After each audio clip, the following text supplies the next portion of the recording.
என் பிள்ளையே, உன் மனசு இப்போ மிகவும் சோர்ந்திருக்கிறது.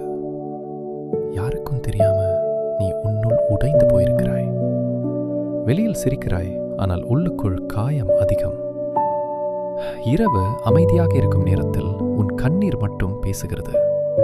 அந்த கண்ணீரை நான் ஒவ்வொரு முறையும் பார்த்தேன்.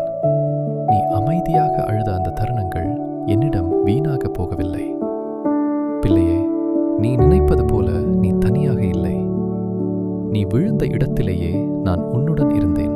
மற்றவர்கள் உன்னை புரிந்து கொள்ளவில்லை, ஆனால் நான் உன்னை முழுவதும் அறிவேன். உன் வலி, உன் பயம், உன் கவலை எல்லாம் எனக்கு தெரியும். அதனால்தான் இன்று நான் உன்னிடம் பேசுகிறேன். உன் வாழ்க்கை இங்கேயே முடிவதில்லை. இது ஒரு முடிவு அல்ல, ஒரு புதிய ஆரம்பம். நீ இழந்ததை விட நான் உனக்கு கொடுக்கப் போவது பெரியது. உன் காயங்கள் ஆறும், உன் மனம் சாந்தமாகும். நீ இழந்த சந்தோஷம் மீண்டும் உன்னிடம் திரும்பும். நான் உன் வாழ்க்கையை மெதுவாக மாற்ற ஆரம்பித்து விட்டேன். நீ இன்னும் காணவில்லை, ஆனால் நான் வேலை செய்கிறேன் உனக்காக. இனிமேல் பயப்படாதே.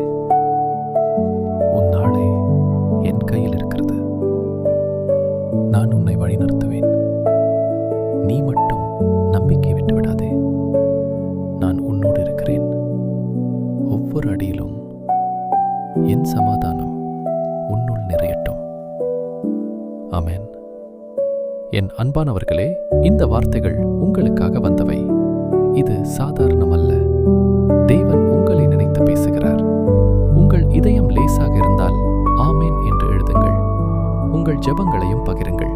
நாம் ஒன்றாக ஜெபிப்போம். உங்கள் வாழ்க்கையில் வரும் மாற்றத்தை மறக்காமல் சாட்சியாக சொல்லுங்கள். அது இன்னொருவரின் வாழ்க்கையை மாற்றும். தேவன் உங்களை ஆசீர்வதிப்பார். நம்பிக்கை வையுங்கள். நல்லது நடக்கும்.